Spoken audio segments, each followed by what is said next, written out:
Welcome back, I'm Rachel, and in this video I'm going to go over the structure and function of the dorsal venous network of the hand. Firstly, where are these veins located? The dorsal venous network of the hand is located on the dorsal surface of each hand. If we take a closer look at the veins on the dorsal surface of the right hand, we can see the dorsal venous network highlighted in red. Where does this venous network originate? This venous network originates and receives blood from the dorsal metacarpal veins and the dorsal digital veins of the hand. What are the courses of these veins? These veins run in a network on the dorsal surface of the hand.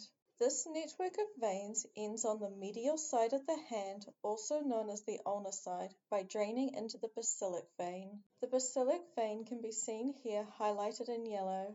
On the lateral side of the hand, also known as the radial side, it ends by draining into the cephalic vein.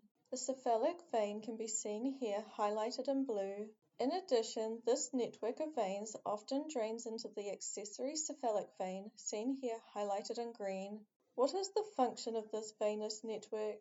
This venous network primarily functions in the transportation of deoxygenated blood from the dorsal surface of the wrist region of the hand into the veins that move up the arm. From here, the blood drains into the basilic, cephalic, and accessory cephalic veins and then onwards up the arm on its way back to the heart. And that concludes this video on the structure and function of the dorsal venous network of the hand. I hope you found it helpful. Thank you for watching. If you want to support this channel, please subscribe and check out more of my videos.